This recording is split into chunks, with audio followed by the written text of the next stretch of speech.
This is Make It Mentionable.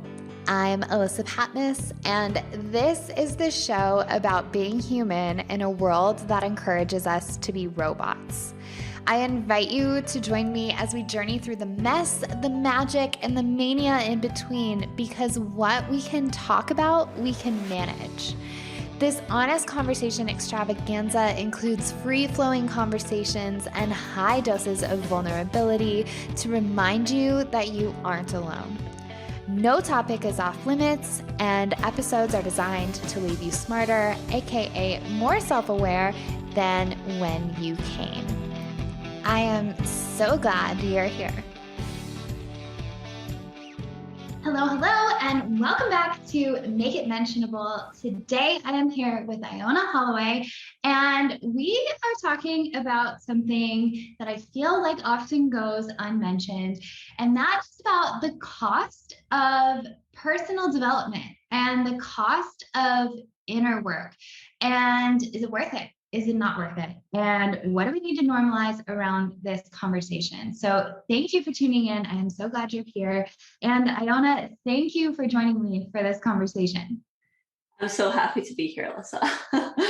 And I feel like you're the perfect person to have this conversation with because so much of your work is around personal development. You wrote a book on why women shrink. It's called Ghost, right? Correct, yeah.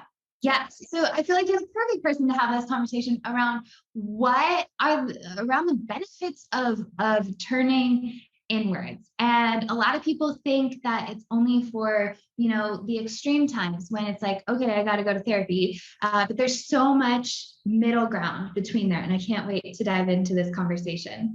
But before I get ahead of myself, let's tell listeners, watchers a little bit about you. So what's the scoop on who you are? Yeah, sure. Right before I say that, I think something that you just said was just so good. I didn't want to let it flow down the river, which was the is it worth it thing. I love this question just in general, and I'm sure we'll get into it more. But my response always to that is the cheapest way we're paying for anything is with money. I feel like often the cost is, it can be a life, it can be a long amount of time in a life, and then also just emotional cost in general.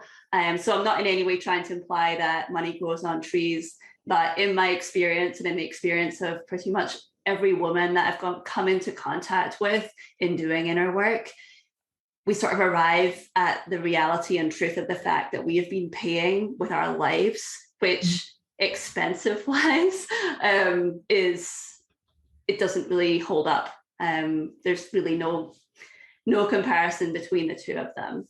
But anyway, that's I just didn't want to let it flow by without catching it. I love it. I mean, this is a free-flowing conversation extravaganza, so I love it. And and what you said, like money is the cheapest of ways that we pay for things. Like so true. And we can dive into more of what that means because I totally agree with you. And that's a really awesome way of putting it.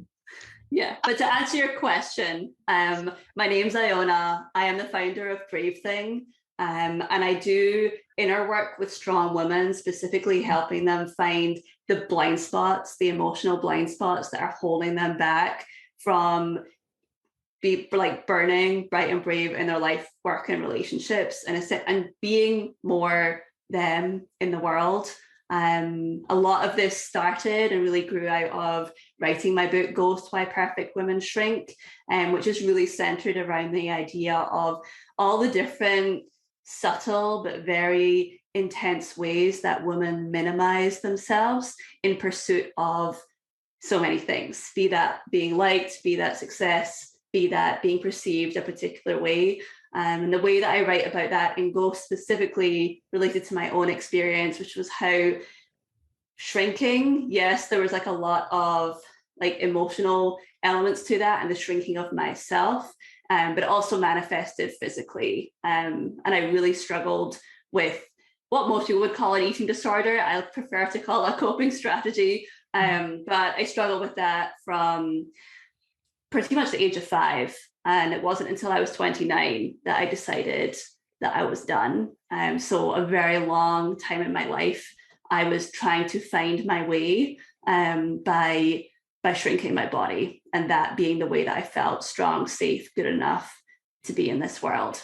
So that's what brought me into, whatever you want to call it, self-development, wellness. I tend to call it inner work because I have feelings about either side of the spectrum, but it changed my life. And that's why I always view inner work not as something that we do when we're lying on the ground at like our last sort of tether, but rather a line item in pretty much every, not pretty much, in every human's life. I believe it's entirely essential for all of us to know ourselves from the inside out, because that's all we're ever experiencing is our internal world projected on our external reality. And I just love helping people get in here in creative ways, in cool ways, in powerful ways, but really being able to do that work from the inside out. Love it so much. And I'm so glad you're on the show, because we do very similar work, but there are different methodologies. There are different ways of unlocking that piece and of tapping into whatever is going on. And so I love meeting people who are so invested in that, because if one way isn't working for someone, like there are so many ways to get into the inner work that and to find a guide that works for you, that you're able to trust and who can help crack that open. There's so much power in that.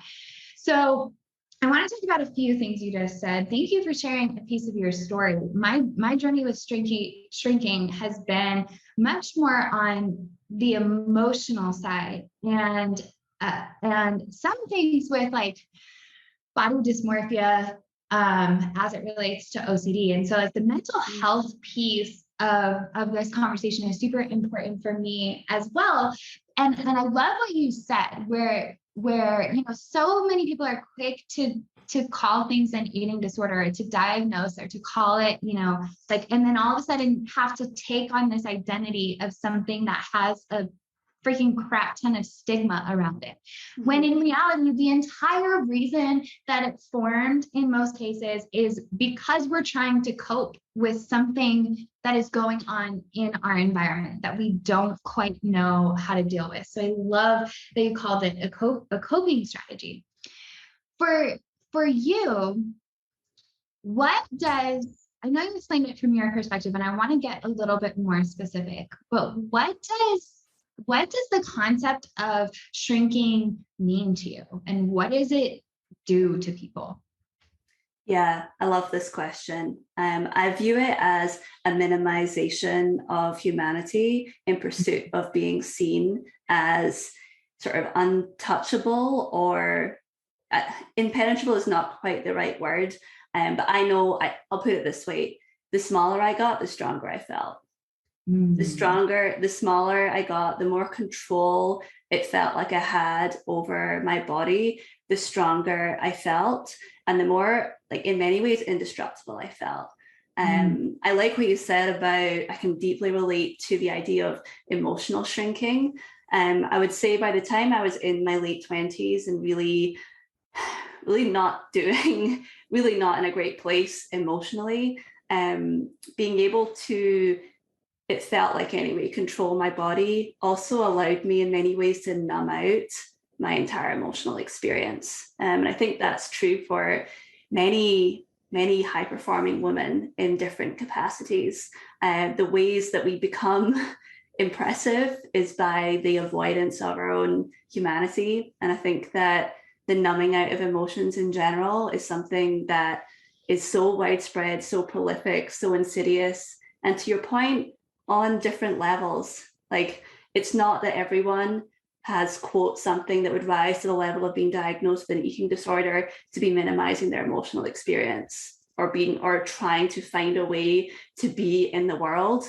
And we're all doing that in some capacity. And I think that's why it's not that I'm not in any way anti-diagnoses or anti-thinking about the mental health model or anything like that. But the way that I view it, and so much of my work feels deeply trauma-informed, is the idea that everything rises out from a deep caring and desire to be safe in the world.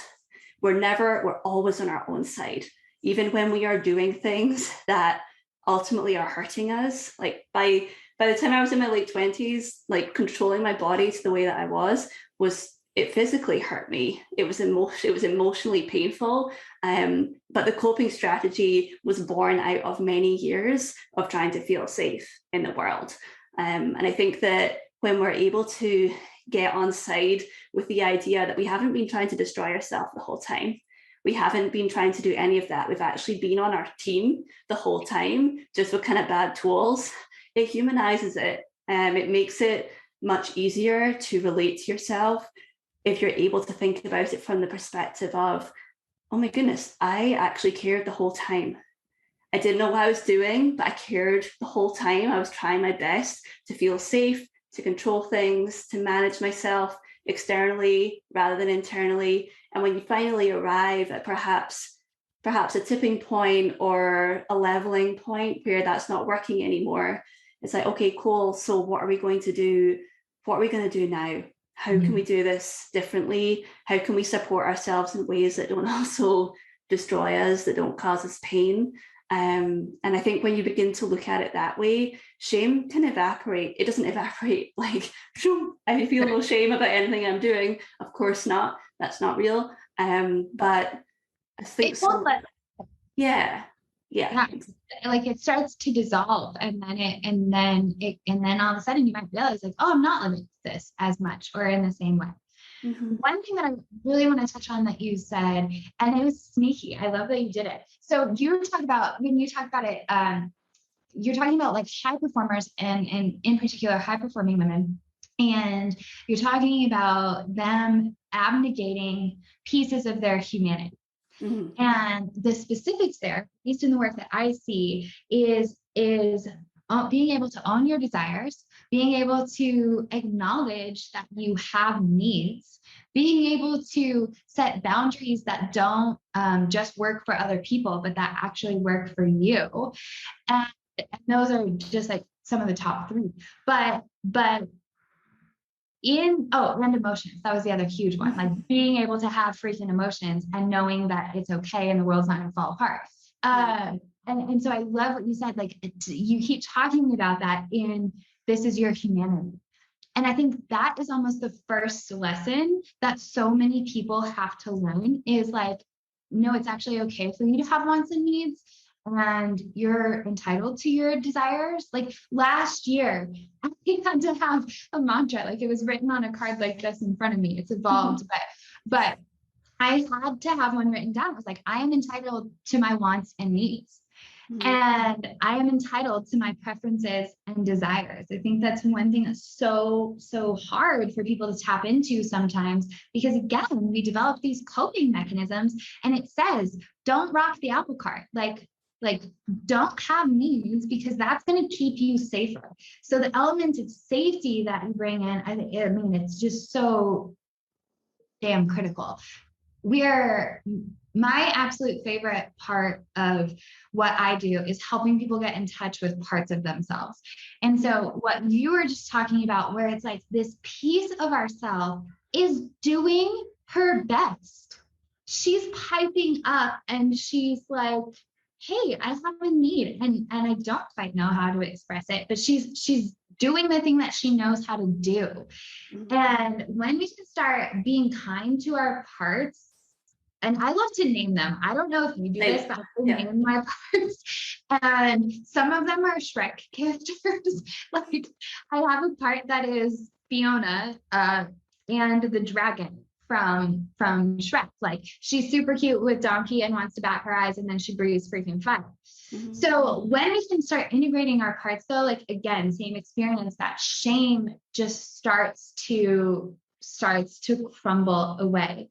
So I have to ask you, because I agree with what you were saying on trauma as well, and the roots of us trying to find ways for us to feel safe. So I have to know, do you follow Gabor Mate, Dr. Gabor Mate? No, I don't. Oh my God. Am I missing out? You got I think you will love his stuff. He just came out with a documentary, The Wisdom of Trauma, and the way that he talks about trauma is just awesome. I love it. Like secretly, I basically started this podcast and wanted to be big enough to be able to have Gabor Mate on here. just throw that out to the world. You're allowed to have your desires. Yeah. Yeah. So the word that keeps coming up is control. And I am not anti-diagnosis in any way either. I think it can be really, really empowering for some people to finally get a diagnosis, because it's that moment of, I'm not insane. Like I am not, I feel crazy and I'm not crazy. And there's so much power in that. For me, the balance has always been walking the line of when it becomes an identity. Having OCD from the time I was, I think, 14 or 15, no one ever told me up until I think like, I don't know, maybe like 5 years ago, I kind of figured it out for myself. And then I found the vein of people talking about it in the way that made sense to me. Nobody told me it was about control. Nobody told me that OCD was about trying to control things. And the tapping and the compulsions are because something feels unsafe in the environment. And I can't always get in touch with what that is. And then it comes out in this way. And so for you, what's the journey been with control? Because it's such a powerful force in this world when it's left in the shadow. Yeah, I love this question. It's funny as well, because I think that from the outside, I didn't necessarily look like a controlling person, because I didn't actually, so little of me was outside of myself. I was such an internal lone wolf person. So when you talk about like not having needs or being able to talk about them, it's because I, one, didn't think I was able to have them. And so then in order for me to control my world, I had to control everything that was within me. So the way I would describe it was, it felt like it was like a force field that was all around me, and it felt very locked. It felt very locked down. So control manifested in lots of different ways. Yeah, sure, around like tracking of food, hours of exercise, weight, weighing myself multiple times a day, like all that kind of thing. Signing up for weightlifting competitions so that I would have to make weight, like all that, like I did all that stuff. But also the way that control manifested for me, and I don't even think I realized this until I actually wrote Ghost, was how much of that was rooted in perfectionism, and how perfectionism was meeting my need for control, which goes back to, I think, what I was chatting about earlier in terms of like being impenetrable.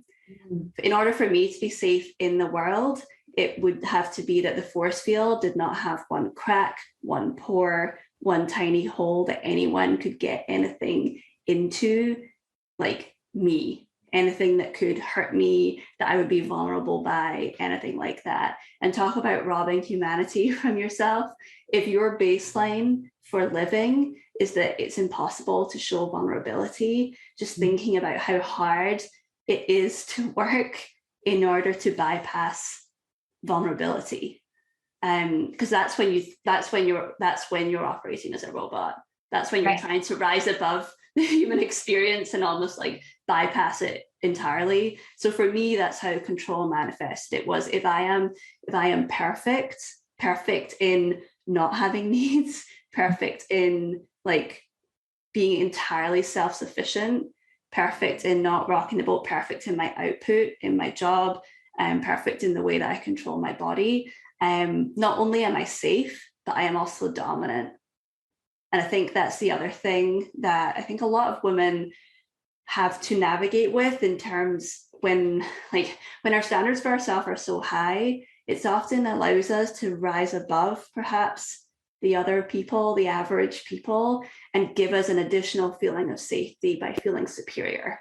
And that was something that I rode on that, I fed off that, and dismantling that within myself, realizing that actually I am safe when I am human and I can meet people eye to eye and not have to rise above them in order for me to feel safe.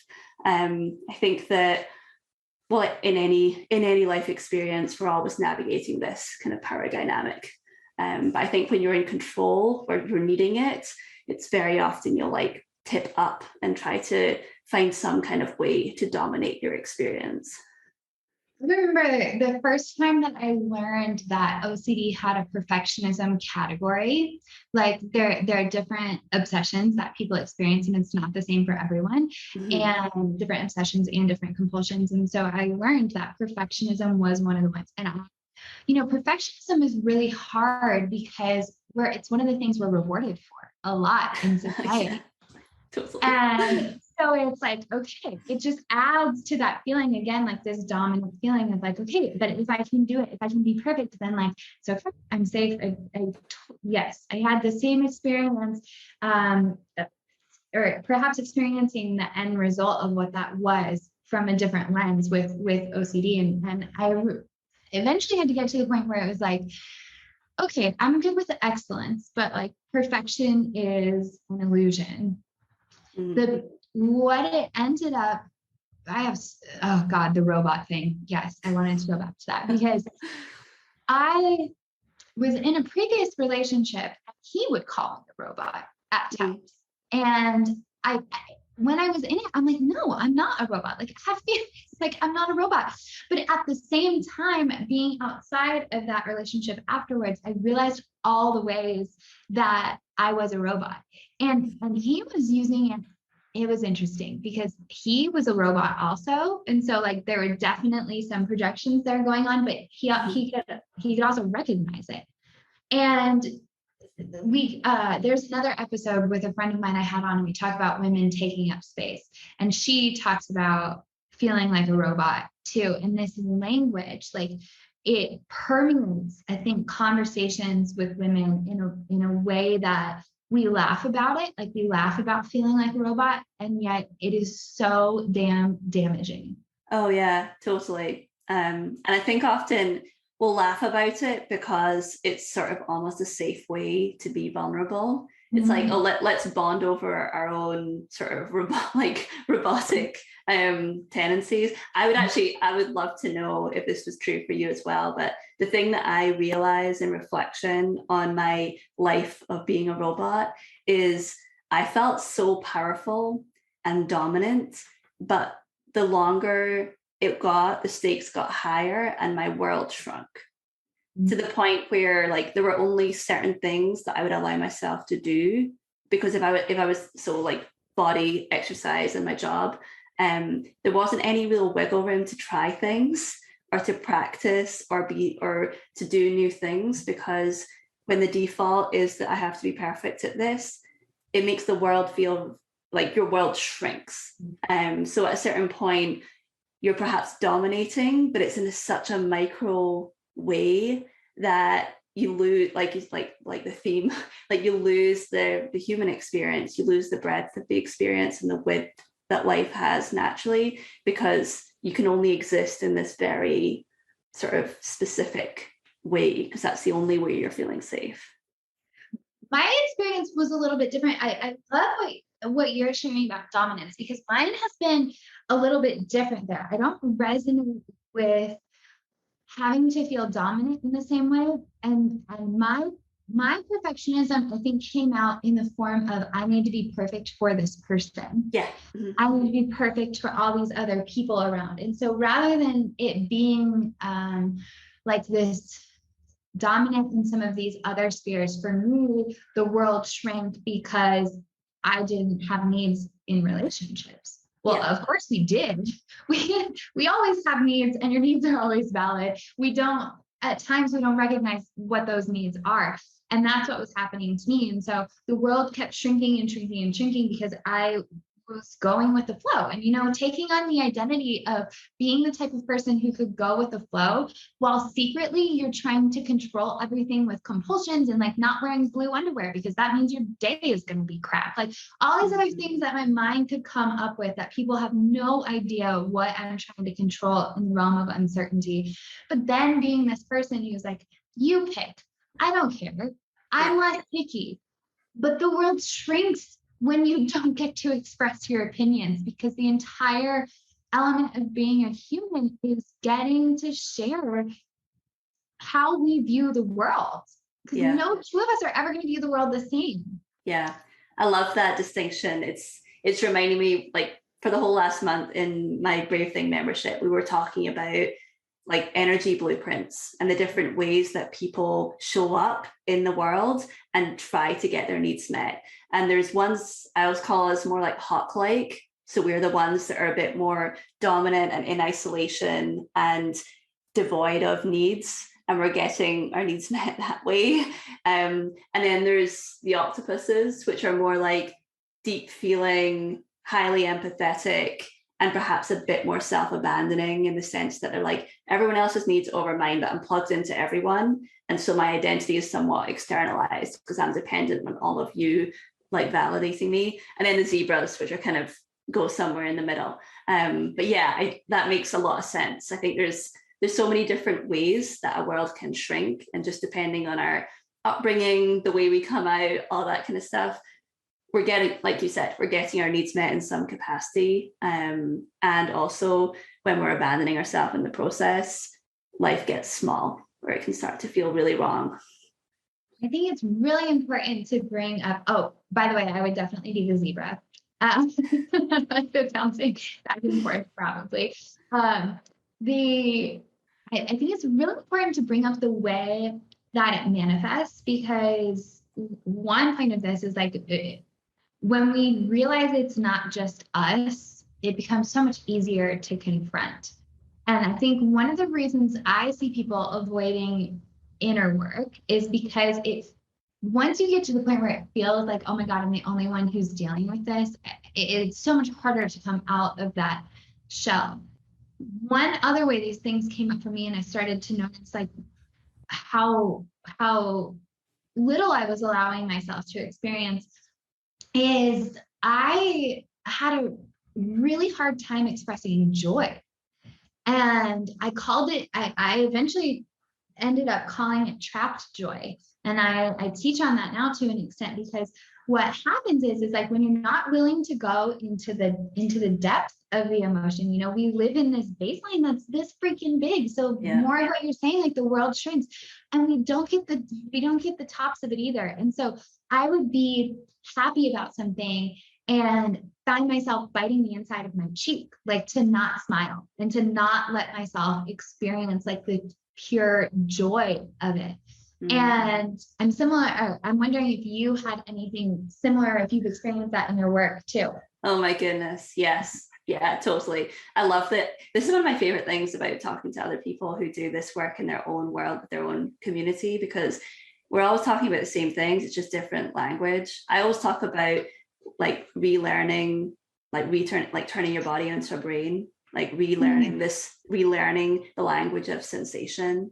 And the metaphor I always use, which resonated with me, was when I discovered that babies are born with the capacity to make every single sound that makes up every single language in the world. And then over time, we spend time with like our family and we lose the ability to make sounds. And that's why some people who are born native Russian speakers struggle to make the sounds that are in English, for example. And I feel that same way with our body's language, with the experience of sensation, with the expression and ability to access emotion, especially like coming from my background of restricted eating. Like I had to shut down the language of my body in order for me to get what I needed, which was a small body. And so in turning that language back on and actually being able to start to, I call it the thaw. It's like the thawing out of your emotional body. And there's so many different ways to relearn your body's language. I love that description you had of how like narrow the window can feel, and how even now I know that I still have so much of my own work to do around being able to experience the things you described, like joy, trapped joy. I love that description, because that's very much still part of my work as well. Like being able to experience peaks, like peaks in this direction, not in like the bowels of the earth direction, like peaks in the up direction. Those still feel like perhaps a language that I've not quite been able to fully tap into, and I'm saying ever because I'm not really sure I ever had access to that, but I'm hopeful because I believe that there's always capacity to experience more of everything. But yeah, so many women I've worked with have come with varying expressions of like emotional numbness or reduction and being able to access extremes. And then also some people live on the extremes, and actually we're sort of wanting to bring them down into the reduction of intensity. But yeah, I mean, I'm such a big believer that we have three brains. Like we have intellectual brain, body brain, soul. I don't even want to insult it by calling it a brain because I just don't even feel like it's of this earth. But there's so many different ways we connect with ourselves, and being able to learn your body's language and emotions and reclaim them is talk about becoming more human. Yes, it's like honoring the pieces of us that are meant to work together and like that we don't totally understand. My friend Morgan Day Cecil, she teaches the feminine wholeness method. That's kind of like her vibe for these things. And so she teaches about the head, heart, and honeypot as like the three ways of knowing. And so for me, the default, and again, I think we're rewarded for it, is to go into our head and to be super freaking intellectual and like solve the problems that way and like shut off access to the heart. And reopening that was such a freaking painful, hard journey for me. And the thing that is like, I really try hard not to like sugarcoat any sort of inner work, because like the reality is like sometimes it's really painful. But once you've gone through it a few times, once you start to collect that new evidence of the benefits you get from doing it, you know that there's another side of it. Yeah. Is that uproad. It's freaking life-changing. So I want to have one other way that it manifested for me, that some of these things manifested for me, because I want people to know that they're not alone in the weird things that come up. And I briefly adore that you said like the language of our bodies. So I don't know if you know this, but I almost got a PhD in communication. My background is psychology and like my undergraduate degree is in psychology. And I debated getting a PhD in that. But I went on and I got my master's in communication. And that's a long description to say, for me, in undergrad, I had studied like the individual in psychology and sociology, the group. And for me, communication was the bridge. It's like the bridge between our inner world and our outer world. And so I have this whole elaborate metaphor that I go into in all my groups around what that means. But for us, if we don't understand what's happening in our inner world, how the hell are we ever going to be able to communicate it to the outer world to get what we want in life? And so inner work is paramount to us being able to explore and experience the depth of experience that so many of us crave in this life. For me, I remember when I first started dating Jeff, I couldn't look him in the eye. So much about eye contact, but he called me out on it eventually. He was like, this isn't going to fly with me. Like, what are you doing? Like, I would just turtle up and not be able to look at him in the eyes. It felt so insanely vulnerable. And I'm an open person, but that was so deeply uncomfortable for me. So for you, do you remember a point where you were challenged to be vulnerable in a way that was just like way pushed outside your comfort zone? Yeah. I think perhaps the one that sticks out in my head was like the first, I signed up for like a group coaching program to like figure myself out. And it was like the first call, and you basically just had to say why you were there. And it was an online thing. So it's like, you know, we're on Zoom and you're just like a wee square on the internet with complete strangers. And you're sort of suddenly owning up to the fact that you eat pizza out the bottom of the bin, like because I mean that was the extent to which I was at. Like I felt so broken and just beyond. So I remember that experience like very, very vividly, as a moment of, I love what you said about you have to practice in order to get evidence that something lives on the other side of what can feel deeply confronting. Because I've realized now, and I mean, I've been in these situations so many times now where it's kind of forced self-disclosure, or you're making yourself a human. And I think for me, that's something that I was always, I didn't want anyone to think I was human. I really wanted to be able to see me a particular way. And being in any kind of group experience, I think, with other people where there is, in a controlled way and in a safe way, an invitation to be open, it can be a really wonderful first step. And it definitely helped me.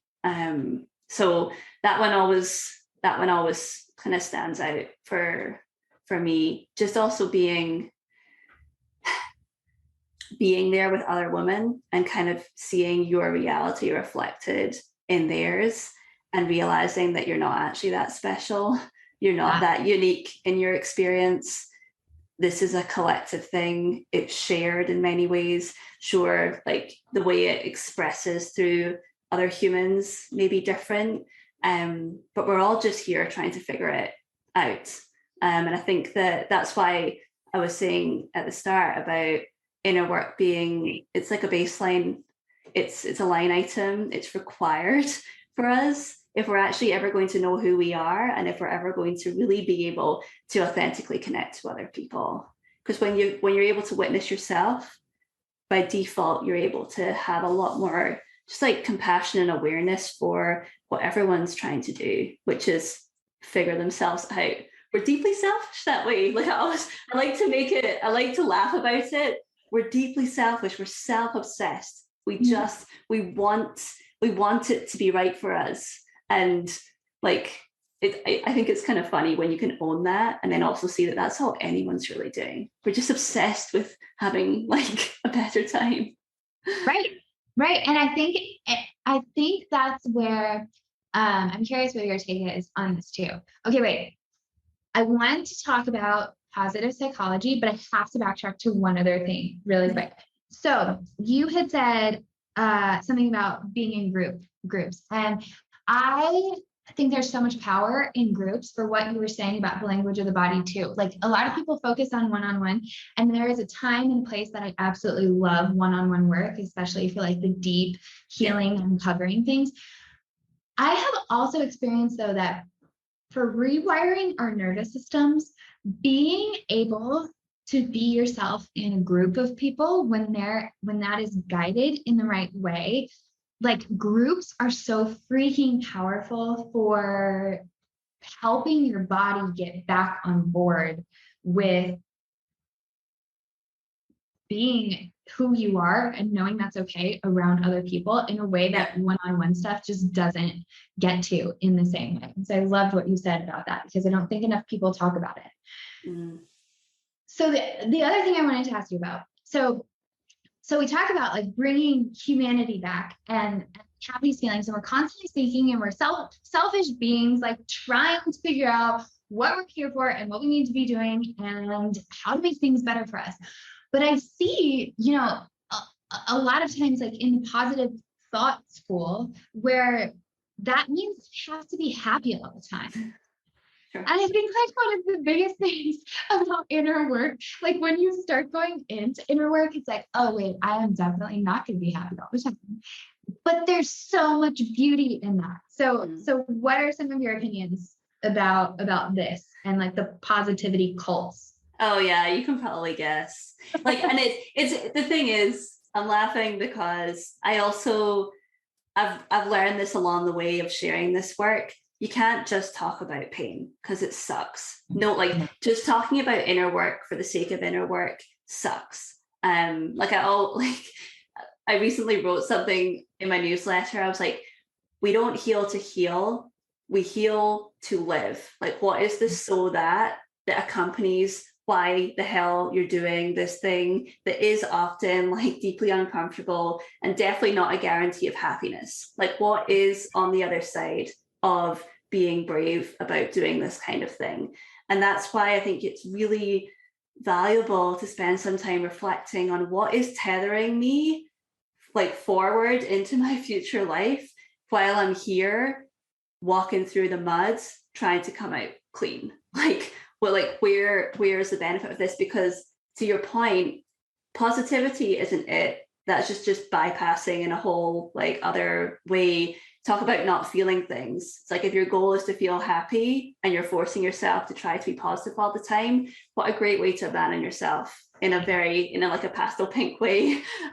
So I see it like everywhere. And of course I find it like deeply upsetting or just like not realistic. Like it's not realistic. You're setting people up to fail in a whole other way by implying that they should be happy all the time.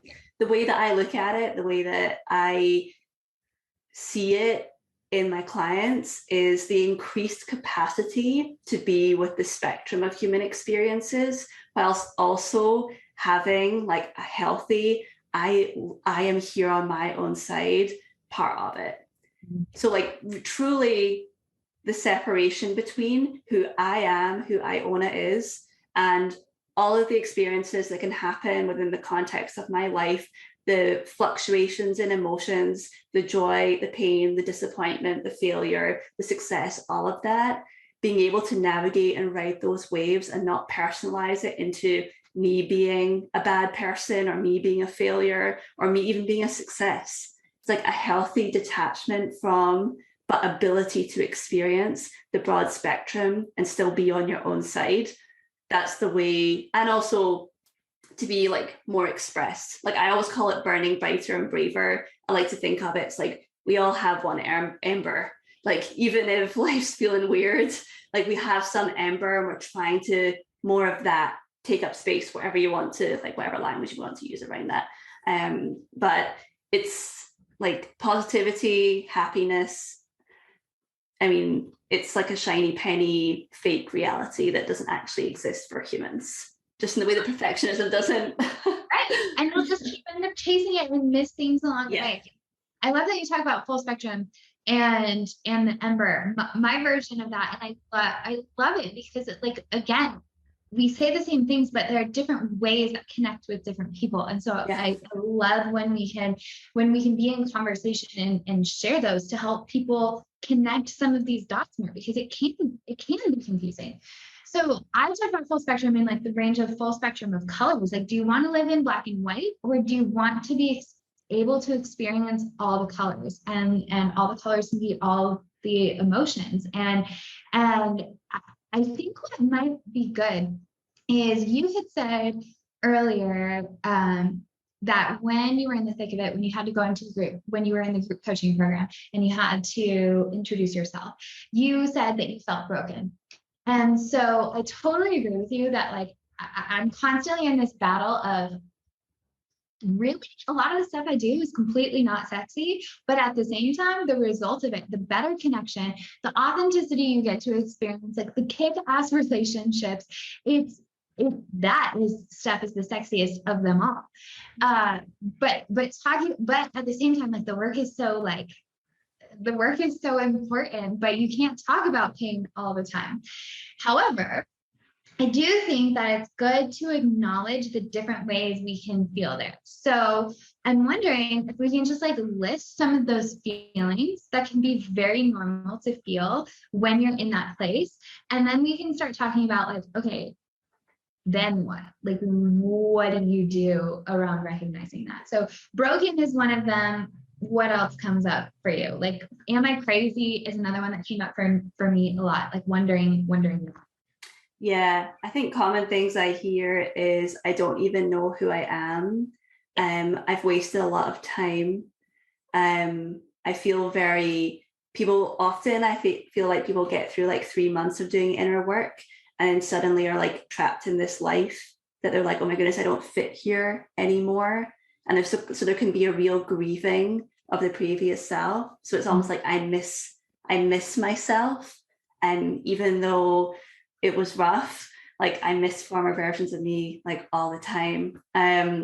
Let's see. I love this question. What else? No one understands me.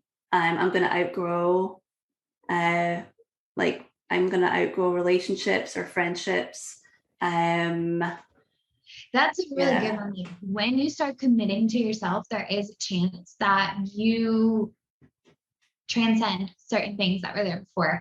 And that's really hard. And so I think we have to allow ourselves so much compassion to grieve, which I don't think people talk about. But like, so much of this is being able to allow yourself to grieve certain things, because it adds unknown in some regard. Yeah. One thing I always found myself saying too was like, I feel invisible. Like I feel like the damn wallpaper. Like I'm just going to blend in with the wallpaper. And that is a real shitty place to be. Yep. Yeah. So I struggle with the words personal development at times. Like I like inner work too, but then it's also like, ooh, what's that? Like people don't always know what it is. So it's like, okay, like here's self-growth, personal development. There's like, I have human potential, like all these things. There's all these words. So I think a lot of the self-help, which might be my least favorite in some regards, but a lot of the self-help books, they're really based on like sheer willpower. A lot of the exercises that are written in there, the approach of delivery, like it makes it feel like if I just have the right mindset, like things are going to be okay. And it again, like it goes to prioritizing the mind. And that I know for sure is not my version of inner work, and I can pretty much guarantee it's not yours either. So we've talked about some of the ways you can feel when it's like, okay, being robotic, like what is the cost of this in my life? And some of the ways it might feel, some of the ways it might manifest. So now, like, what is inner work to you? And you've sort of explained it, but like, let's just get specific. And now we're at the point where it's like, okay, if I'm going to do something about it, like, what is this? Yeah, sure. Yeah. The reason, for the record, let the record state, the reason I don't like self-development is the implied journey of like, I'm becoming better by doing this. And I actually really couldn't care less about anyone being better. I care about people remembering who they are. And and so that's the way that I look at inner work, because there's actually, even I catch myself using the word journey and I want to kick myself, because then it implies that we're moving towards a better, we're not going anywhere. We're remembering who we are, which requires, all the answers have always been here. They're just buried. And so that's why inner work speaks to me. It's the turning towards self. And if you want to think about it like a flower, it's like the deepest parts of us, perhaps the parts that are most us, and also perhaps the parts that are most hidden. In order to get there, we have to move through like the outer levels, petals, like whatever, in order to get to them. And we build trust that way, by staying with ourselves and kind of working our way down and through. And I think to your point around like the mental model around whatever you want to call it, like human development or all that nonsense, inner work to me has to be a combination of, sure, our mind, but also our body and also our soul or spirit or whatever you want to call it. And that's why I do a lot of like nervous system work. Breath work's a huge component of what I do with my clients. Like visualization, maybe you could say that's mental, I don't know, somatic experiencing, all that kind of thing. To me, inner work has to touch the spectrum of human experience. And that can't just be done in the mind, because it's a muscle. It'll burn hot and out. And that's not change. That's not like lasting change. So that's the way that I look at it, is that we are creatures. And so in the reclaiming actually of ourselves, we kind of have to act more creature-like. And that means like breath, body, sound, movement, along with sure, thought patterns, core beliefs, all that kind of stuff. And yeah, sure, along with perhaps connection into intuition and just following the call and all that kind of thing. But it has to be all three. It can't just be one.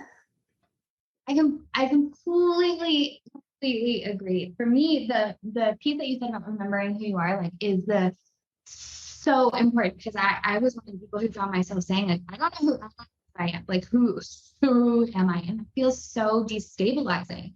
And it makes it really freaking hard to trust yourself.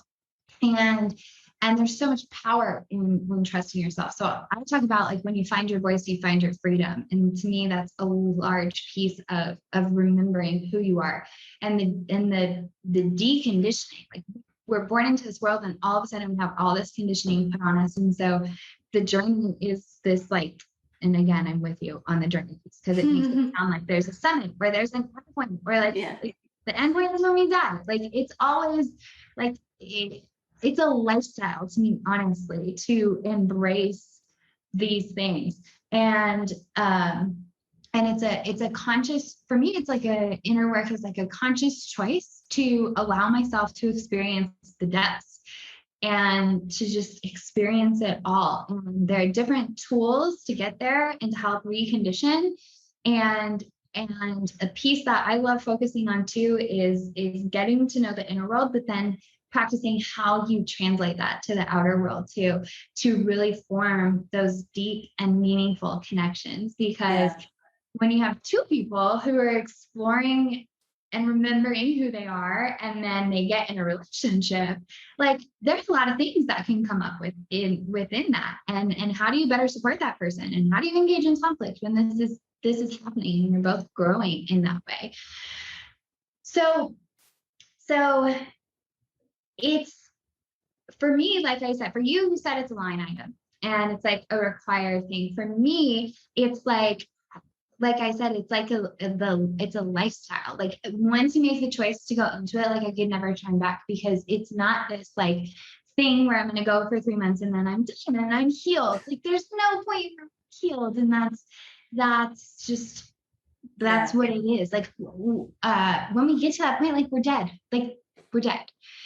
And our souls will go on. Who knows what happens then? But I also love what you said about the flower. I should put my orchid in here, because I learned so many things from my orchid.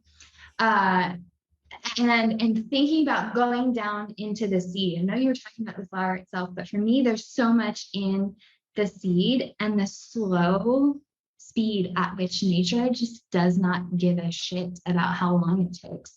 And it's going into, like, everything that is needed for this thing to become this beautiful orchid is housed in the seed. And if we can get back to that in us and then start living from it more and more and more and more, like, the entire world changes. Yeah. I love your point around how it's like, to the depths, yes, but then also don't stay. You can't just stay there, because that can become like a lonely and isolated and I'm the only one doing the no one understands me thing. It's like when we deeply understand ourselves, but we're not bringing that out, like, to our external reality, like, our new inner world is not yet reflected in our external reality. And that's when I think we really have to be brave about it, because it's like, yeah, sure, if you're journeying to the depths, so what now? So to be in alignment with what you've learned, what does this mean for your world and how it looks and the choices that you make and all that kind of thing? I think that's so important, because I think that sometimes we can get locked in this whole, like, healing spiral of that feeling like the point, where it's like, oh, there must be something else. There must be something else. There must be something else. It's like, no, go with what you've got and go live with that. You'll know when you need to come back and do more. And I love what you said about it being a lifestyle, because I think that for me, when I first started, it was this conscious thing that I was working on. And it's not that I'm not consciously working on understanding who I am, but it's because that has become the default now. Like, it's a default part of, like, awareness, whatever you want to call it. There's baseline awareness always that me and the way that I'm operating in the world is not a black and white thing. There's projections, there's my own stuff, there's someone else's stuff, there's collective stuff. It's complex in that way, but it's also just cool to have that awareness and understanding, because I think it depersonalizes everything and you can then own your part in it. Yeah, and then we can own our part in it. It makes it so much easier to like take down the defenses and like actually get to shared meaning in a conversation. Because otherwise what happens is we talk back and forth, but like no connection is being made. No shared meaning is actually transpiring, because each person is like so in their own shit that you can't see what's going on. You can't have compassion for the other person.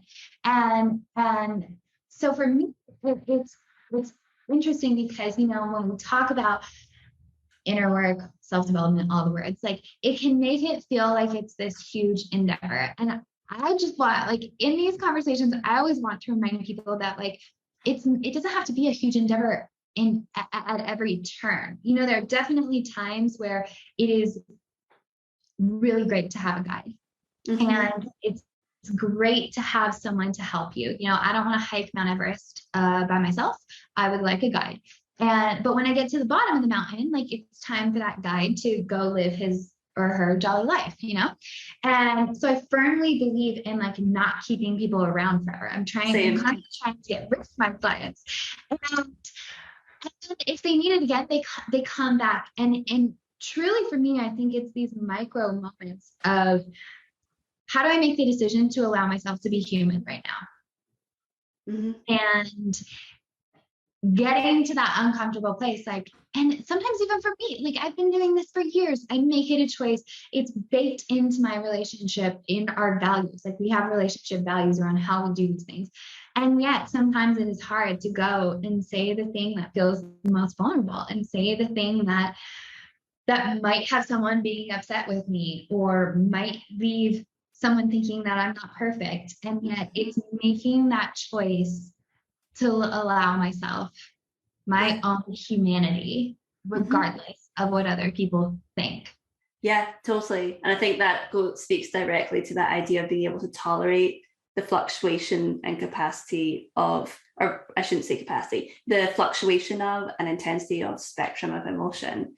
It's like, if you have the capacity to experience that within yourself, then you have the capacity then, if you're being vulnerable with someone else, to be able to hold their experience and also yours while that's happening. And then also, I was actually having this conversation with a coach who's in a completely different industry from me. But I was telling him the other day, I was like, I want all my clients to leave me. And he was like, what do you mean? And I was like, I want all my clients to leave me because like you said, when you do this work with someone, you have to remember, you have to have the humility to know that all you are is a guide for a moment in their journey. You are not the answer to they don't need you in order to know themselves. Like, I think there's so much egotistical, bullshit around that. And like you said, yeah, of course, people come back to me all the time, but it's because I am like, go fly for a while, and then perhaps you want to come back in a different capacity. That's great. Like, I'll be thrilled, but also I'd be so thrilled if all I see is you doing your life over there in a more expressed way. I would be like, I'm overjoyed always for that, because it goes to that whole, I think, just like conditioning experience of clinging or gripping or holding on. If you don't want to talk about nature, nothing's clinging and gripping. It's all just in constant flow. And I think a relationship between a coach and whatever you want to call it, a student, a client, whatever, it's the same hero guide. It's the same thing. The point is not to be stuck and welded and dependent on each other. It's to be together for a moment of time to get something done, and then go keep living. I love it. And I think it's so freaking important, because I don't see it talked about. And I see so much of this come out like on social media and whatnot, where it makes it feel like the person like has all the answers. And it's frustrating, because at a time when people, like for me, I'll just explain it in a personal way, because it'll be more clear.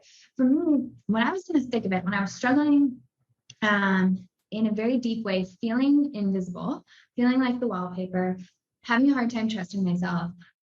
I was in a place where I was putting people in positions of authority over me. I was like, you have the answers. And so then if someone comes in, instead of acting like God, they act like the person with the answer, it's feeding the deep insecurity that I have. It's feeding the problem that I have, and I'm never going to learn from it that way. And so the most one of the most impactful experiences that I've had is actually ending up hating a program I was in, but that being the exact freaking moment that I was like, I no longer need to put anyone above myself or above my own opinions or you're not my authority figure. Like what the heck? And so that was just that was a process. Oh yeah. I have been, trust me, I have been in the wrong places not even trying to find the answer.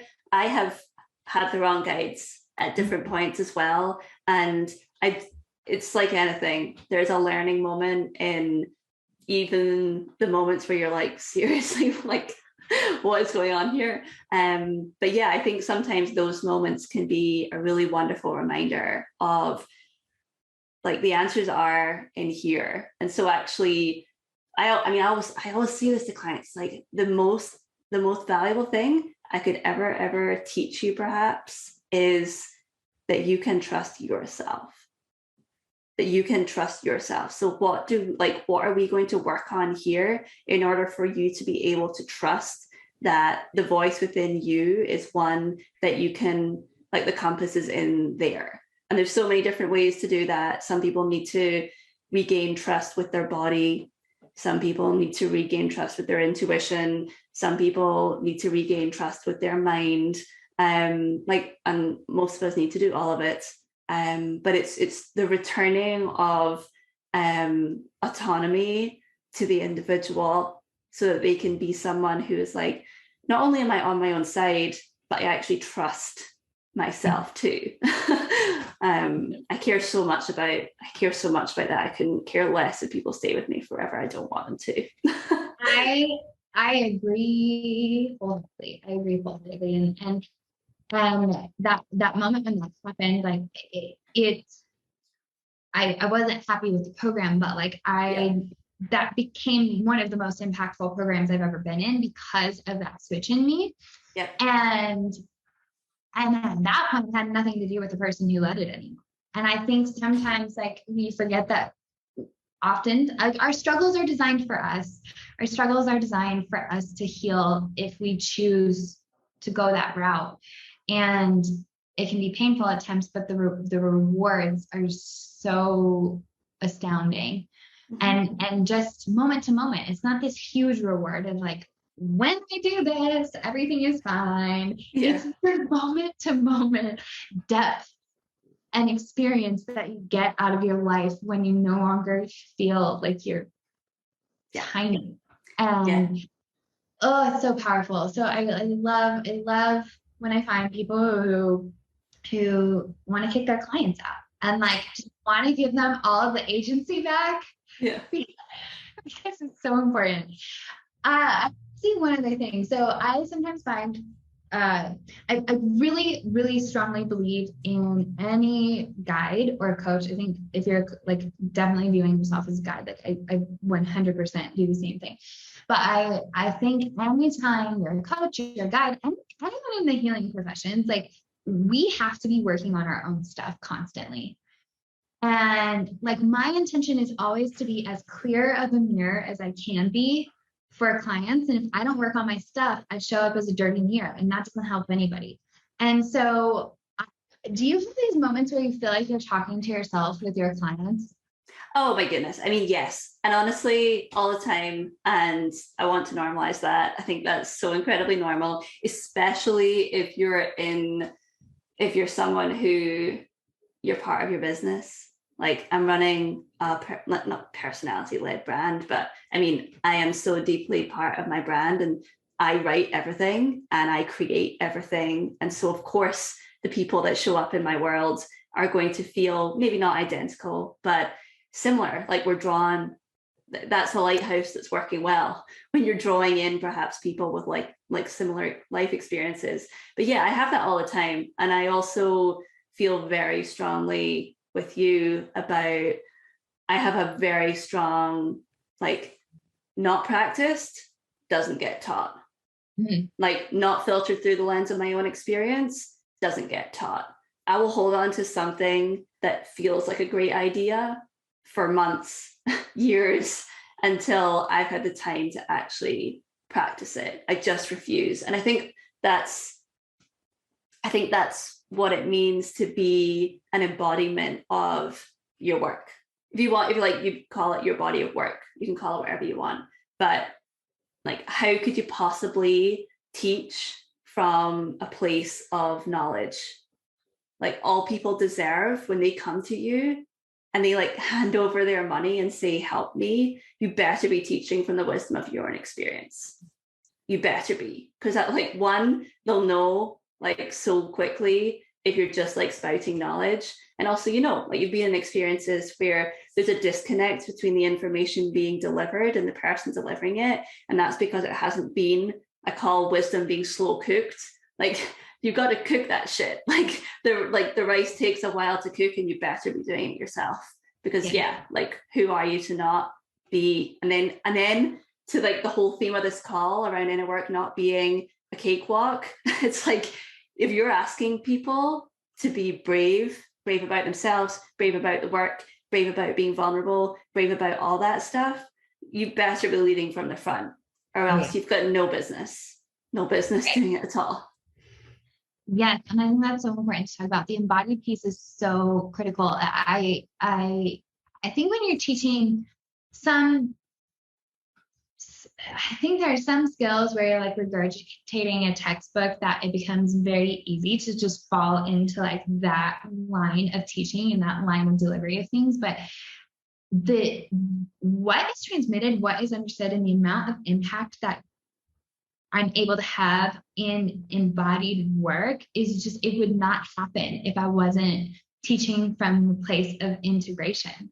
And so I freaking am on this train 100% around just like we have to do the things that we embody. And it's hard at times because there's so much pressure to be like the next version of ourselves. And it's like, oh, I have this great idea.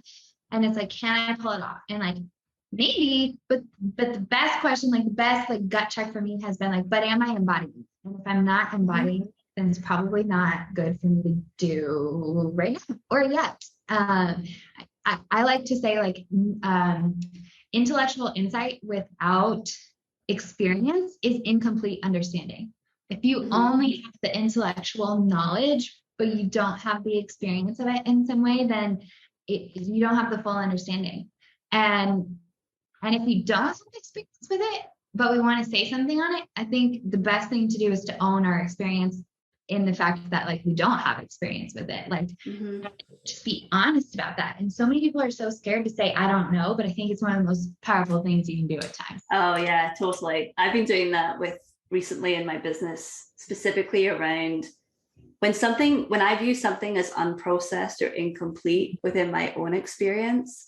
I think that there was a phase early on in my business where that felt like I couldn't talk about that because it was like, well, it's not processed and complete, so it's technically still open, so let's not share that. But I was recently sort of sitting with that. It's like, do you know what? Actually, showing up in the process of working through something could be a beautiful embodiment of everything that you talk about, like creating and being perfect for being brave instead. And so like in the last couple of months, I designed, created, and launched a membership, which was a brand new part of my business. But I sort of enrolled everyone who was in my community in it. So I was like, this is the idea I have, but I don't know how I'm going to do it. Can I have your input? What do you think? And then I would show them designs. And then I would talk about the like emotional whatever I was experiencing around going from a business that was almost specific, like purely one-on-one, to talking about the fear I had around having the capacity to hold a community. And oh my goodness, people, it was just like another lesson in, we're kind of done. No one actually resonates with anything that's perfect. We're desiring vulnerability. We're desiring honesty. And it's not that you have to sell your vulnerability to be relatable, but when you have opportunities to reinforce that everyone, regardless of how well you think they're doing or how grounded they are or how them they are, everyone's a work in progress. Everyone's pushing an edge in some way. And it's cool to be able to grow your capacity to talk about that stuff in whatever context it is, within yourself, within your business, within whatever hobby you're working on, all of that. Like, perfectionism is a sad, cold, dead place. It's not actually what people want. No. At all. No, and it's so hard to get over that hurdle sometimes. But the claiming experience, and then for me, you don't have to have the answers. Like for people who want to make a change, because so much of what we're talking about is like changes have to happen, and change can be really uncomfortable for people. And so you don't have to have the answer. You just have to have the courage. And like for you, I love that you talk about bravery. For me, it's like all C's. I'm like curiosity and connection and change and certainty. It's the courage you have to have just enough courage to cross the threshold of the fear suffocating you versus stepping into what's just on the other side of that. And what's on the other side of it is, from my experience, always expansive. Even if it's uncertain, it expands in some way. And so just having the enough of the courage, enough of the bravery to say yes to doing something in yourself, I think is one of the most powerful things that we can do on a minute by minute basis. Mm-hmm. Yeah, agreed. Second the motion. I loved this conversation. Loved it so much. I'm so glad it was fun and talk about these things. So I know you have a quiz. We both have quizzes. I love it. Yours, the results are like the hawk, the octopus, and the zebra. It helps people find their emotional blind spots, right? Yes. Yeah. Okay. And what is your website? Is it, I know it's just say, I'm butchering it. Yeah, sure. Yeah. So I created this quiz, which is based on like 400 hours worth of one-on-one coaching sessions that I've done in the last year and a half. Specifically based around like the energy blueprints and patterns that people have and the associated blind spots. So like an example of me was that I thought I was really strong, but my blind spot was actually that my perfectionism was a deep fear and of vulnerability and control. So anyway, I created this quiz. You can find it. It's on bravething.co/blindspot. That's a really cool way to get a wee taste for the way that I talk about blind spots in relation to inner work. So you can find me there, bravething.co/blindspot. Perfect. And then if they want to find you on Instagram, because I love your design aesthetic, it's so great. The colors are so fun. So on Instagram, where's the best place to go? Yeah, I'm Iona Holloway on Instagram. And I deeply appreciate your comment about my colors. That in and of itself is a whole, like, how do I be the most me? How do I do the Iona version of inner work? My former life before I got into coaching was as a creative director. So I love bringing creativity and design and all that stuff into coaching. It's fun. Yeah, it's so pretty. I love it. And then if you want to take another quiz, and I feel like they go well together, which is super fun. So find out your blind spots. And then if you want to know the unconscious communication patterns that are influencing your relationships in sneaky ways, you can go to alyssapatmos.com/quiz. And you can find out if they're running the show, if they're keeping you from authentic connection, if they're adding turmoil, or if you've really worked to bring them to light. Some tips for dealing with it. So see how the energetic blueprint is coming through, and then see how some of those are translating into these unconscious communication patterns that can sabotage relationships. Iona, thank you so much for being here. Yeah, thanks for having me. This was great. And thank you for tuning in, whether you're watching the show or whether we are in your headphones. Thank you for being here. And if you want to continue the conversation, come head over and join the community at alyssapatmos.com/community. See you next time. You've just finished listening to another episode of Make It Mentionable with me, your host, Alyssa Patmos. If you're looking for more in between episodes, then sign up for The Peel. It's my free newsletter that gives tips for how to navigate whatever life dishes. And it's also the place where I share the juiciest of stories. To check it out, head on over to alyssapatmos.com/The Peel. Thank you so much for tuning in, and I'll see you next time.